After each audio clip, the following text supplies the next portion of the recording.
Coming up on Mount News this morning, emergency rooms across Kentucky prepare to see patients as the high heat takes its toll. And a group of Eastern Kentucky students give back to a local animal shelter with the goal of making its animal occupants a bit more comfortable. Dedicated to Eastern and Southern Kentucky, this is WYMT Mountain News This Morning. Good morning, Wednesday, and it's almost 5 o'clock, and it's a muggy start to the day. Let's take it over to Brandon for a look at our weather.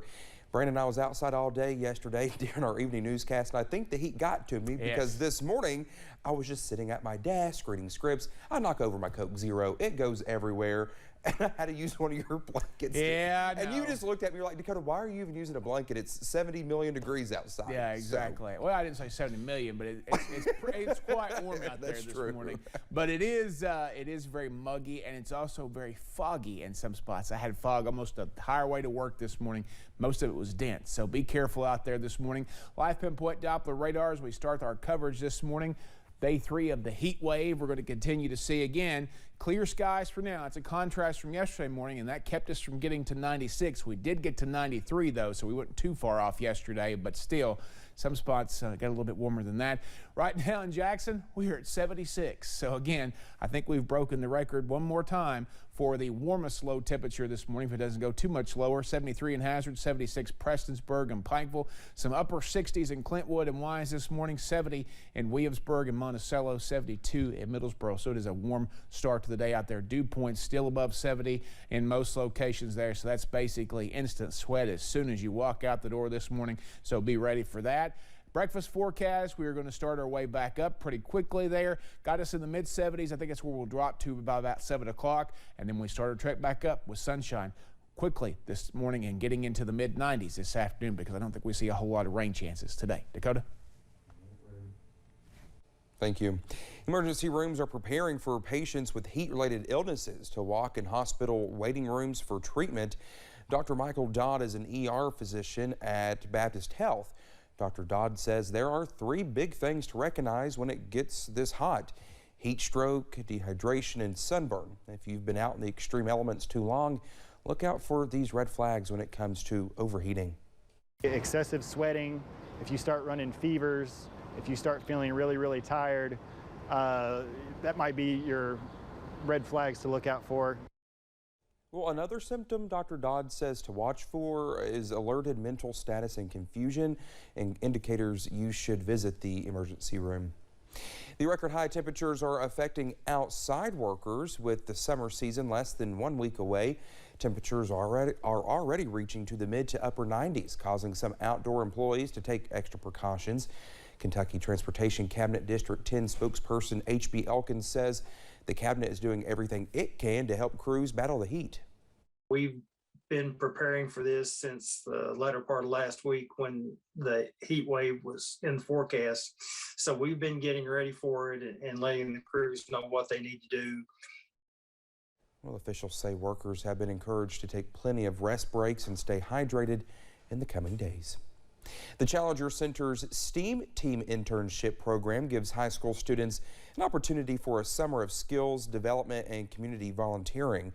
The volunteering part of the mission kicked off at the Kentucky River Regional Animal Shelter yesterday, where the interns dropped off dog runs, catios, medical and cleaning supplies, and worked to put it all together as one small part of their summer of service. We are learning engineering, we're learning to build things and assemble things. We are learning financial planning, how to put a program like this together. Some of these opportunities are exactly what you would think: mathematics, science, engineering, but we also want to expose them to career paths. Officials say the program is all about giving students opportunities that help them grow while they serve the community. There is a more than 14% increase in overdose deaths within the last year. Julia Sandor talked to local officials about what that report means for Kentuckians. It doesn't matter who you are. You know, this drug is not a respecter of persons. It's rich, poor, educated, uneducated. It doesn't matter. If you're using illicit drugs and if you're addicted to drugs, this fentanyl's coming for you. The executive director of ODCP, Kentucky's Office of Drug Control Policy, Van Ingram says people who distribute these drugs make more profit for a drug like fentanyl that is a lot stronger than heroin. There has been more than a 70% increase in fentanyl deaths in the state, and people are becoming more concerned. But clinical director at Roaring Brook Recovery, Dave Thomas, says more education on the issue could help with the ongoing problem.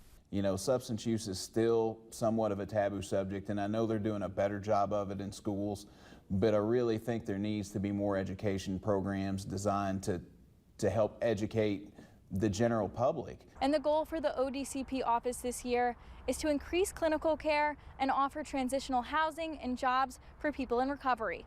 And all different drugs can be laced with fentanyl. And the latest Kentucky drug overdose report shows it was found in over 1,600 drug overdose deaths. Fentanyl is 10 times more powerful than heroin. So 1 pound of fentanyl does the same, gives me the same result logistically as 10 pounds of heroin. Estill County had the most deaths per capita and is followed by Gallatin County. Despite our best efforts, it's continuing to get worse.